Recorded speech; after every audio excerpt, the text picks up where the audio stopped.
Hey everybody! Okay, this video is going to be herbs part 2, the magical uses.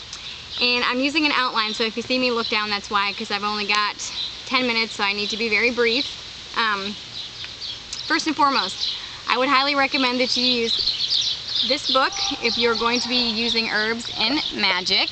This explains this is Cunningham's Encyclopedia of Magical Herbs.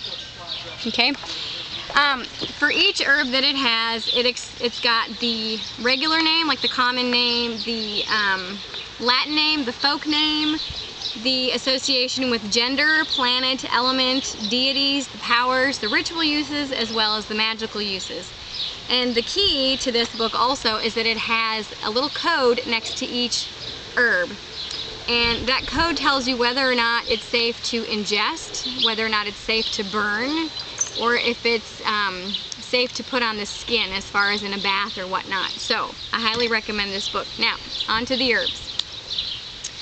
Each plant and each herb and everything growing from the earth has its own essence. It's got its own properties. Some plants have healing properties, some have protection properties, and some have luck, some infuse spells with fidelity. If let's just say that a couple wants fidelity in their relationship, they can use clover. Money, hex breaking, there's all kinds of different uses and powers that herbs possess and have. So the first thing that you need to do is figure out your desire. What outcome do you want when using an herb? Let's just say that you want strength and protection. So then you choose an herb from here, or if you already know one, that is good for strength and protection. So once you figure out your desire and you figure out what herb to use, then you need to figure out how you're going to use it. Are you going to use it in earth, air, fire, or water? I'm going to give some quick examples of the different earth, air, fire, water things that you can do. For water, an example is you can have an herbal bath. This is hibiscus. You can put this directly into the bathtub, or you can put it in a little muslin tea bag and put it in your bath, and your water will turn pink and beautiful, and this is a very energizing yet calming bath, if that makes any sense. This is a strength and protection bath. This is sea salt, Epsom salt, and geranium flowers. This is a very good one.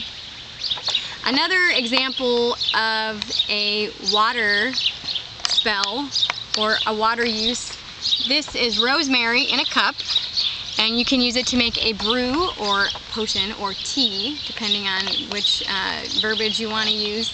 Just pour boiling water over this and strain it, or just drink it with the herb still in it, and it's wonderful for healing and cleansing. An example of an air and fire spell is you can have some herbs and you can put it at the base of the candle, and as you light the candle you state your specific goal, and then once you're done, once the candle's burned down, then you take the herb and put it in your power hand, and then you turn to each direction, state your manifestation and your goal again, and say your words of power, and then blow it in that particular direction until it's gone.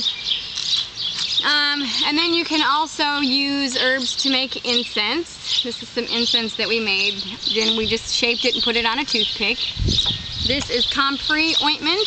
This is beeswax, olive oil, and comfrey that we put in here, and then we strained out the comfrey. And this is good for bruises and healing. You can also use oils to make a tincture. I know that Tiptoe Chick makes a lot of tinctures, but she uses alcohol as a base, and also I believe she may use vinegar as well. I'm not quite sure, so if I'm wrong, I'm sorry. But yes, you can also use oil as a base for a tincture or salve to use to rub on your skin. I've got a rub that I make with essential oil, but that's the next video. And something that I recommend that everybody has if they work with dried herbs or herbs is a mortar and pestle, and that's just, alright, this is mullein leaves, And these are pretty big, but they kind of break up pretty easily, but the stems are a little bit difficult. So that's when you put them in the mortar and pestle and you just grind and work them through so that they are more fine, and it's a little bit easier to work with. Another way that you can use them is you can stuff poppets. This is a poppet that I made in one of my other videos. And I think that's about it for examples. Earth, air, fire, water. Yeah. Okay.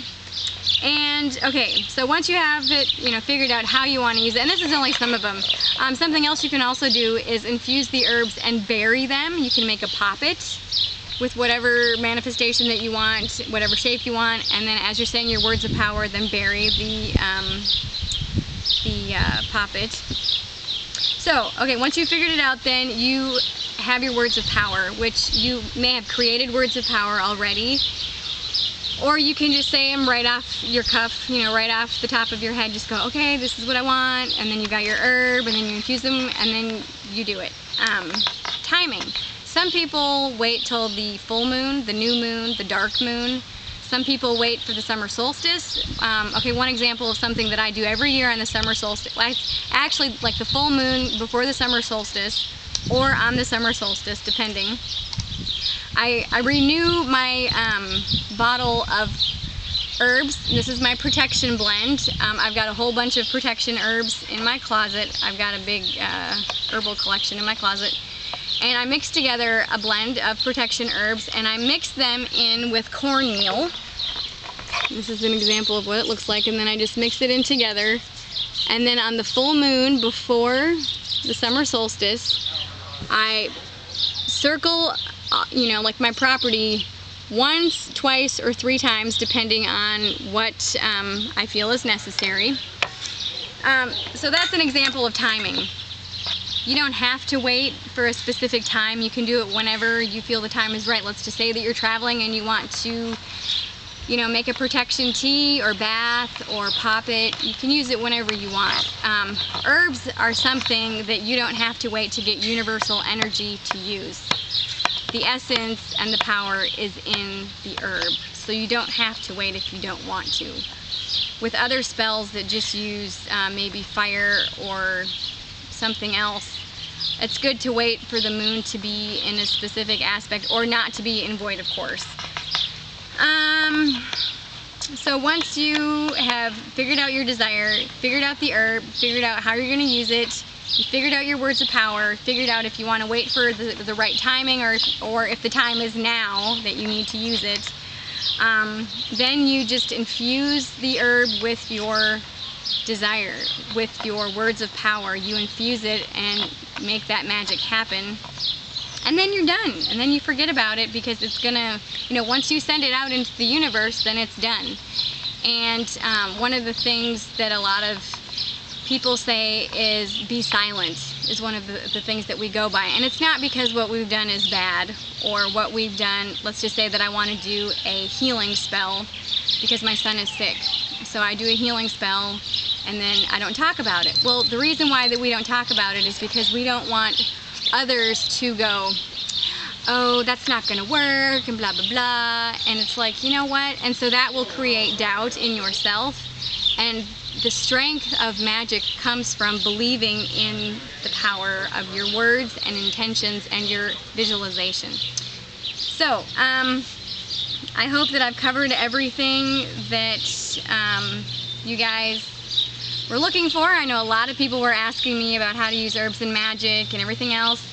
If I haven't, please, send me an email or, post a comment. I will try to post my reply, and blessed be, and I will see you later. Bye.